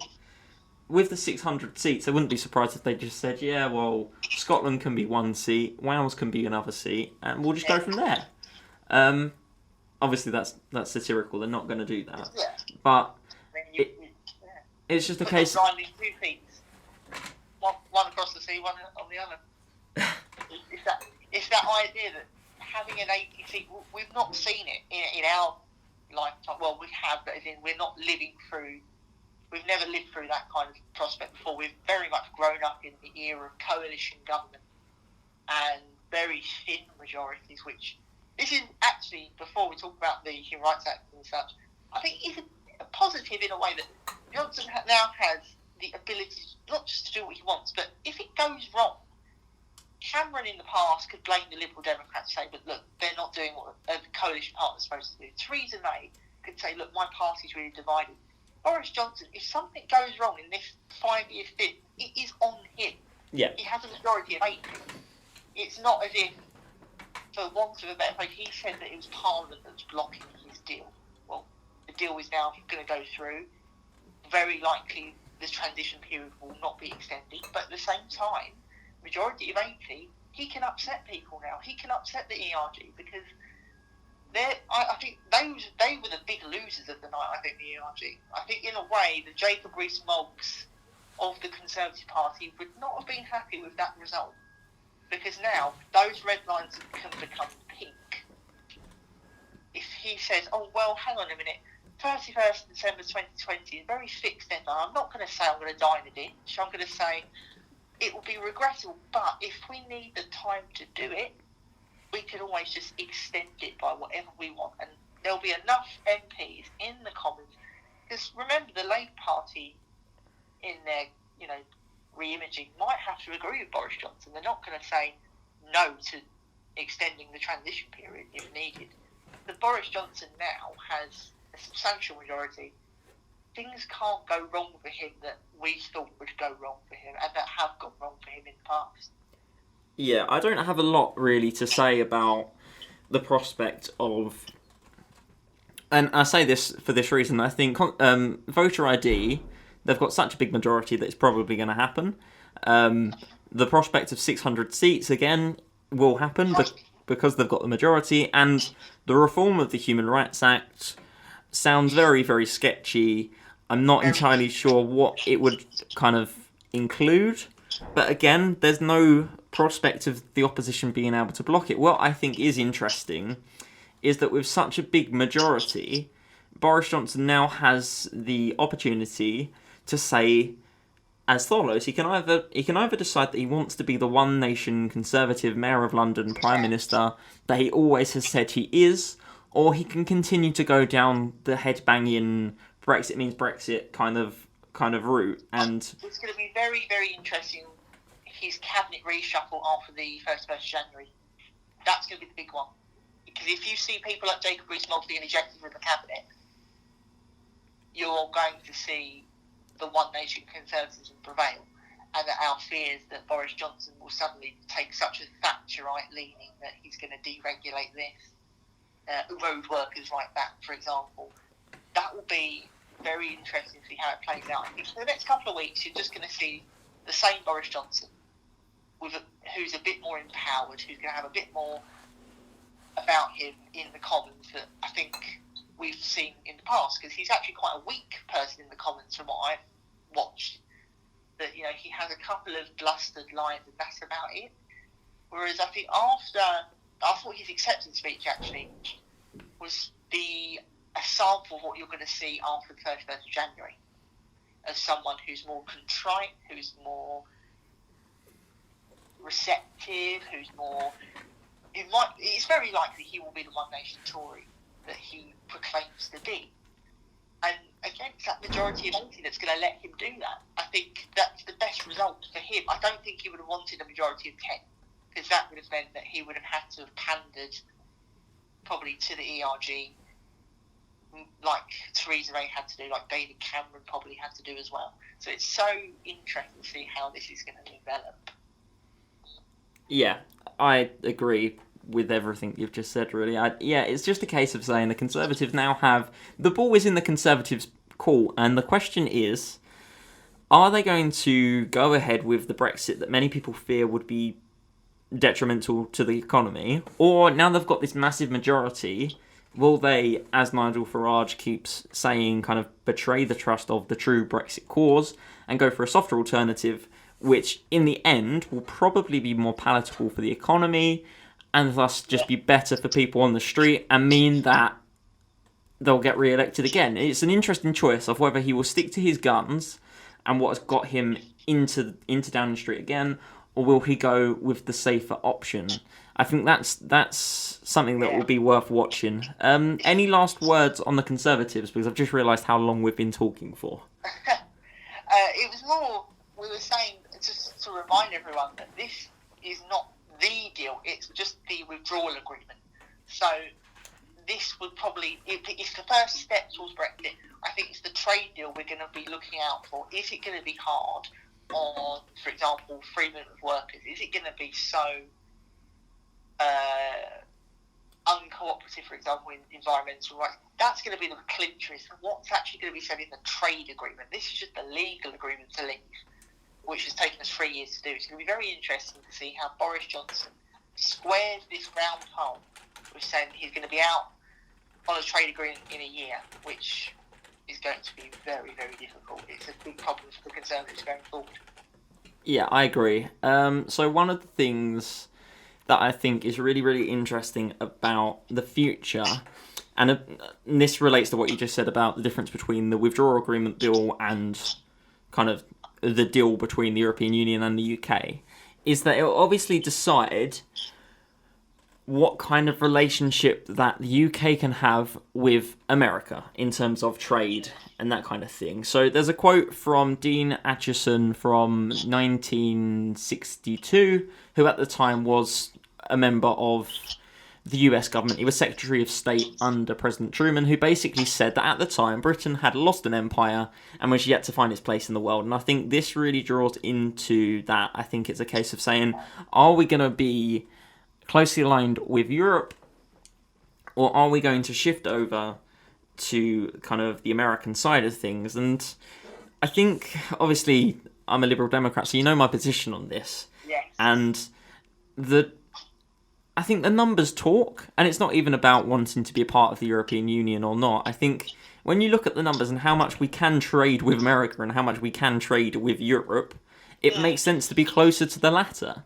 And there are very, very, very, very few examples, if any, of a country having a better trading relationship with a power the other side of the world than the one on their doorstep.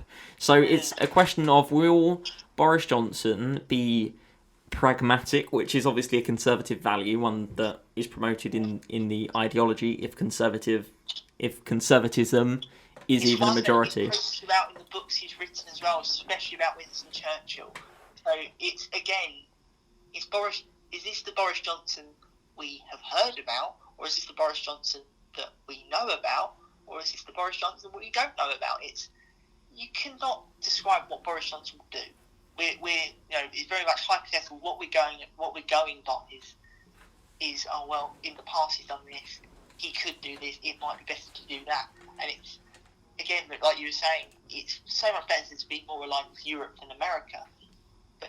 As a pragmatist, he'll try and marry the two together, which is going to cause a lot of difficulty. For example, if, say, the Democrats win the next election in 2020, Boris Johnson's negotiations with America are going to be completely different to a second-term Trump government.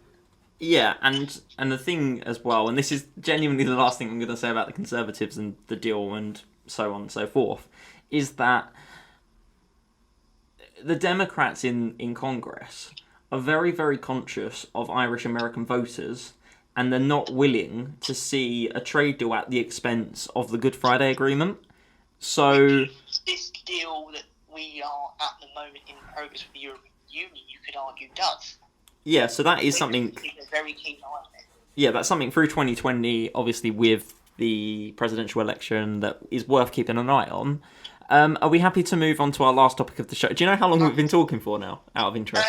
Well, the call's on about an hour and 41. We've had a very good discussion. Yeah, so we've been going for an hour and 32 minutes now. The time, if anything, groundbreaking has changed in the world of politics between when we talk and kind of make this podcast and when it's uploaded. The time is 3:23 on Monday the 16th of December. So the last topic for today's show on Midfield Politics is the SNP and Northern Ireland. So obviously the SNP swept the board pretty much in Scotland with 48 seats, meaning they're up 13 on 2017, 3.9% of the vote, which makes them plus 0.8% on the last election. Your immediate reaction to the SNP and the results? We are definitely heading towards a constitutional crisis. Are we not already in one? Well, you could say, we've got a lovely break now of any sort of dispute about the Constitution, and then the SNP rock up with a lot of seats. And when I talk about constitutional crisis, we're talking about Scotland being so towards the SNP, who are explicitly about Scottish independence, a second referendum against a Conservative government that will not give them that referendum. It's specified in the Scotland Acts. As a law student, I painfully know what this is about. The powers that the Conservative government will have is that they essentially have to give a decree, an agreement to have this referendum. It's the roadmap, I think, is going to dominate the next couple of years until the Hollywood elections in 2021 about whether or not the SNP has the right to have an independence referendum. It's going to factor in everything. So the role of the SNP and the impact of their result, in my opinion, is actually quite influential in how this is going to go forward. Definitely. Obviously, the main thing to talk about with the SNP is the independence referendum. I don't think there's much else worth talking about on this podcast. I just think that's kind of the main crux of the argument. Could you foresee a situation where the SNP hold an unlicensed referendum? Do you think that's possible? It could be. I mean, that was the fear of David Cameron back in 2014. Alex Salmond would go off and have one anyway, and it brought him to the table and thought, okay, well, you can have your referendum. But again, it's that context that David Cameron's majority, going into 2014, there was none. Whereas Boris Johnson now, unless there's a load of people in the Conservative Party that care a lot about referendum, he could be very much be backed up by the Conservative Party by saying, oh, Boris is right, don't allow them a referendum. I mean, the only pressure that's going to be put on him is by Nicola Sturgeon rather than the entire country asking Boris Johnson to give Scotland a referendum.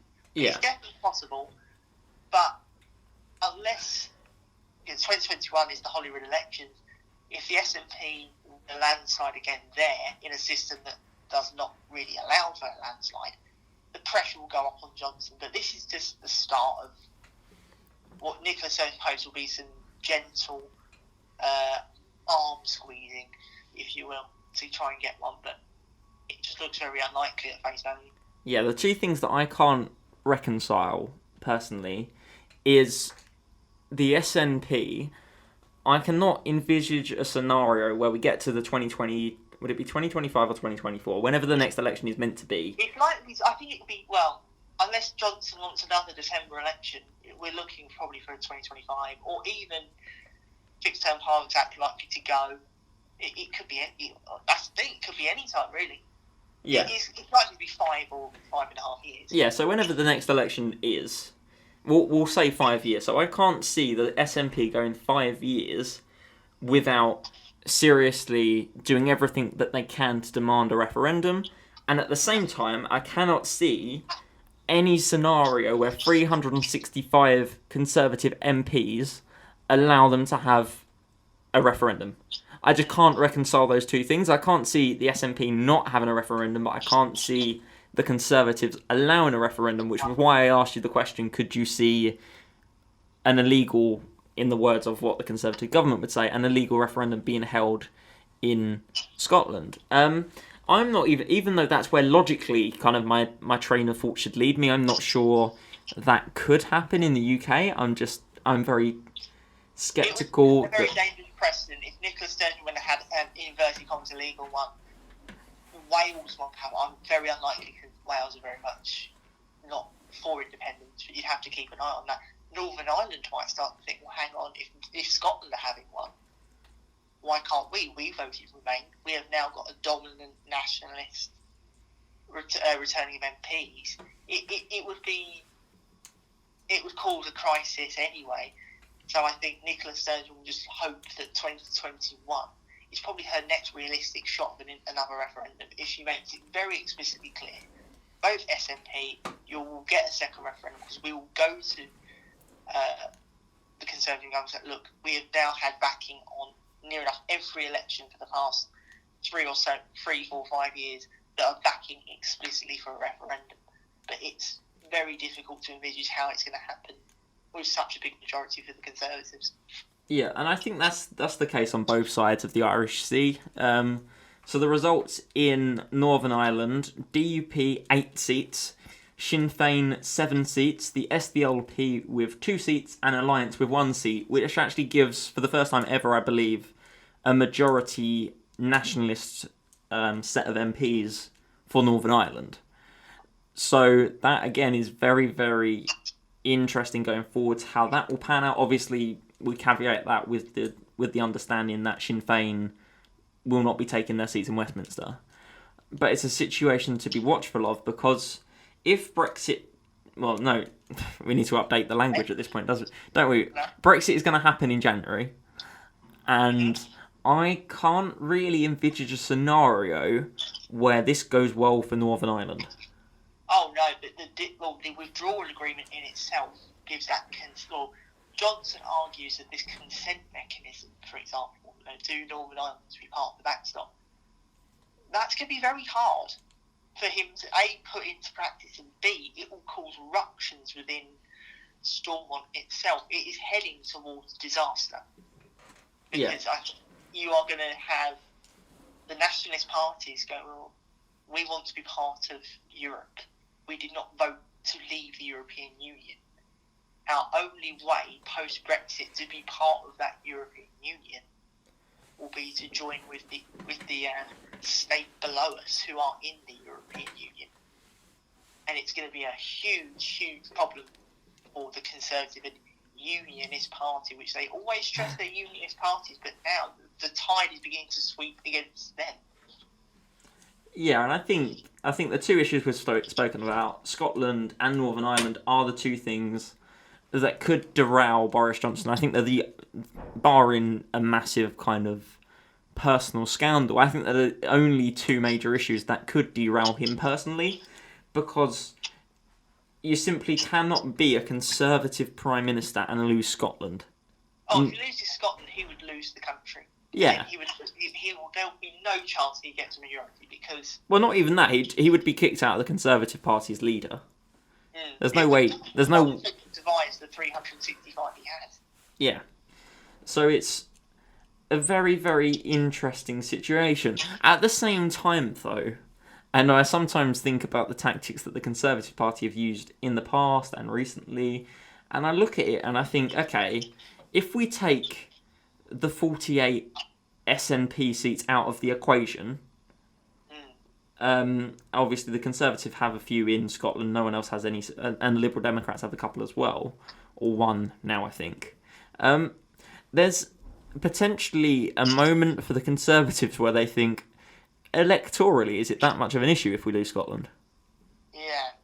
In effect, I mean, the Conservatives still got a decent wedge of seats in Scotland, considering back in the 90s they got wiped out. They're on the up in Scotland. But again, it's that question of unionism. Do they sacrifice everything from 1707 just because they want a few more seats in Parliament? It is such a conundrum for them, because if they do lose Scotland under the next 5 years, it would just be catastrophic for the party. But it also raises questions about the opposition. Are the opposition going to back a second referendum? And that would play into Johnson's hands, wouldn't it? Yeah, definitely. Because he's lost the argument that there's not an appetite for it in Scotland. Well, there is. He's lost the argument that there's a significant event hasn't happened. It's happening right now. That Scotland are so vociferously against Brexit that any sort of deal, any close deal, would be unpalatable for them. It would engineer what Nicola Sturgeon says, well, this is a significant event. You can't not give us it, and then you've got the wrangle of, okay, if Scotland leave, yeah, how long are they going to be negotiating with us for? Do they even get a second referendum, which some might even argue in the party as well? Yeah, and I think one of my last kind of contributions to today, because we have now been going for 142 minutes, been going for 1 hour and 43 minutes. Yeah, we might need a bit of editing down for this one. People might not listen for the entire thing. Yeah, good luck with that. Yeah. So one of the last things I wanted to say, one of the actual kind of standout performers in this election, for me, is Nicola Sturgeon. 100%, she comes across as the best National Party leader.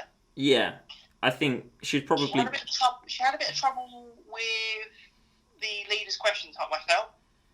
And I think Andrew Neil had that minute spell in the interview where he absolutely butchered her over...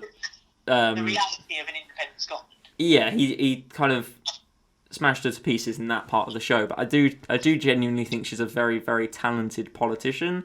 And I wouldn't be surprised if she was the first minister of an independent Scotland in a not so distant future. I think the other standout performer, and we've not really spoken about the limited company so far, is Nigel Farage. I mean, I would... He got what he wanted a few years ago. You could say he's got what he's wanted. Brexit's done.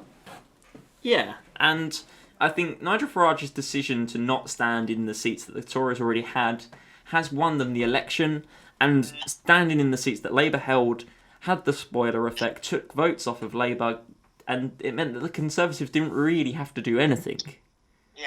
So I think in many respects, the two big figures in this election, Nicola Sturgeon, Nigel Farage, neither of them are MPs, which is somewhat of an irony, I would say. Yeah. Which, it just raises the question about what Nigel Farage does next. He now wants to go into a Reform Party, and we've already spoken about potential constitutional reform of the Conservative Party. If Farage agrees with it, well, there's going to be no room for him. But if he doesn't agree with it, which I might suspect he won't agree with some changes, because he might see it as a vehicle for more votes, to say, well, hang on a minute, the Conservatives shouldn't be abolishing the Human Rights Act and replacing it with this. That would be undemocratic. It might be his way back in to the political discourse, because you think now with Brexit done, there is going to be there's no need for him. He's got what he's wanted. It might not be exactly what he wanted, but it's what he's got. Yeah. Years and years and years of wanting to leave. We're leaving. I think, so I wrote a blog it would have been last week now, about kind of why we need to work together in order to beat the Conservatives. Obviously, it didn't end well for the Remain side of the argument. Although, in Jeremy Corbyn's language, we won the argument anyway. So that's all that's important. Ludicrous, wasn't it, what he said? Yeah, that was just ridiculous. But I think this is an opportunity for Nigel Farage, and I think the Liberal Democrats need to be on board with this. Is a ridiculous statement, and I never really thought I'd say it. And I think this is an opportunity, and this is a moment where potentially post-Brexit we have the chance to really, really rally for electoral reform, and I think that potentially on the same side as the Liberal Democrats, people who want rid of first past the post, we're going to be campaigning with Nigel Farage. Yes. On the same side of the argument. I think that could make for stunningly ridiculous politics and could be spectacular to watch. And considering it is usually the ridiculous politics that cuts through, it would just be sensational. It would be sensational to watch. I honestly think that Nigel Farage is the only person, the only individual, so taking parties out of this, I think he's the only individual who has the power of political personality, and obviously I'm a Liberal Democrat, so it's pretty obvious that I'm not Nigel Farage's biggest fan. The only person with the biggest personality who, on his own, would be able to get this issue truly on the agenda. So if he does go through with the whole Reform Party rebrand, I think that could be something that's really, really interesting to watch. Absolutely. You'll get the first gauge of whether he does it or not. The first gauge will be those local elections in a couple of years where, again, he'll paint the Brexit Party as the Reform Party, which he will probably call it, as this anti-establishment figure. It's what has given him such oxygen in his career, is this idea that he's not part of the establishment. He's not part of the establishment. He spoiled his ballot paper. He's not an MP. All of that's going to come together. I think he's got the political capital to do it. Whether or not he does it or not will be the question, I think, of the 2020. That's going to be the new focus. Yeah, definitely. Away from Brexit and on to reform. Yeah, it's interesting. I feel like Nigel Farage could get down one of two paths. The first is kind of, again, starting the fight for electoral reform, and the other is just kind of going away to America, sipping some beer and becoming a Fox host. I think his two likely routes, or I don't know, editing for the Daily Mail. Yeah. On that note, are you happy to finish here? Yes, I'm very happy. Very happy. Awesome. We've had a good nearly 2 hours of discussion. Yeah, so we're on 1 hour and 48 minutes at the moment. So it's probably a good time to end. If we do this again, so this was kind of like a pilot episode, I guess, in a way. We've got the nature of what we would be talking about week by week. Yeah. It's all about timing as well. Yeah, point. Again, this is a highlight. Yeah, the point I was going to make is if we, and I suspect that we will do this again, because I think, although the viewers, the listeners, all two of them will probably disagree. I think this has gone quite well, but if we do this again, I doubt very much, actually I know very much, that we'll limit this to about an hour. Yeah. Yeah. So in the future going forwards, Midfield Politics, although again we might not stick with that name, although I quite like it anyway. I quite like it. We're both relatively in the centre. Yeah. Apart from like football. Yeah. So yeah, the point I was trying to make is that don't be deterred by the 1 hour and 50 minutes of this podcast, because when we'll be back with a slightly more streamlined effort, because it will be term time, we won't be able to access the studio, etc., etc. Anyway, so any last words on the general election from you, Mr. Zach Green? Well, we said Tony Blair, this was a huge election in 1997. I honestly feel like for Boris Johnson, this is his Blair moment, and what he does with it is going to define not just him, it's going to define the Conservative Party, it's going to define the Labour Party, it's going to define everything about politics. So this is an election that's not memorable at the time, but in the future this is definitely one for the history books. Yeah, I agree with that. I think the spectacular thing about the general election of 2019 is that after 9 years of Conservative rule, during a period of where we've seen austerity, we've seen an increase in the use of food banks, we've seen numerous kind of political catastrophes from the Conservative Party, this is the moment where the Conservatives should have been at their weakness, the biggest moment of weakness, and they're now at their zenith. They're now at the top of the mountain looking down on everyone below them, and I feel like this could be another obviously we're going to be entering a new decade, and it could be another decade just of the Conservatives, and it very much depends on whether Labour and to a certain degree the Liberal Democrats can get that act together. The future of the United Kingdom, quite frankly, is at stake. So yeah, all in all, I think 2020 could be a pretty interesting year of politics. Yeah, the battle begins. Yeah. So as the battle for Brexit comes to a miserable close, the battle for constitutional reform, the battle to replace Jeremy Corbyn, the battle to replace Jo Swinson, and the battle to either leave or stay as a member of the United Kingdom will continue to rage on. My name has been Luke James. You can find me on Twitter at LukeJames_32. And this has been Midfield Politics, the pilot version. You'll probably be able to find us on... Actually, I've got no idea where we're going to upload this. I was about to say, if you're on iTunes, that'd be really cool. I've seen other people on iTunes. I've always wondered how people actually get on there. I think you have to pay for iTunes, but we'll find a way. You can find us on wherever this podcast has been uploaded. And it's been an absolute pleasure to talk to you guys. If you have any other questions, or any questions for episode 2 or episode 1 or whatever it would be the next time we speak, please do get in touch. I'm assuming you'll be sharing this on the socials as well, Zach? Yes, Zacchiavelli, underscore V2, I think. Yeah, I'm assuming that's because of Machiavelli. Yes. Okay. And then the first account was suspended, which was genuinely devastating. Yeah, we won't talk about that. It wasn't even... Yeah, we won't. Yeah, we won't. Anyway, so my name has been Luke James. This has been Zach Green. It's been a pleasure to have you on Midfield Politics. We wish you a Merry Christmas, a Happy New Year, and we will see you next time. Thank you so much for listening. Find us on Twitter, and we'll see you soon.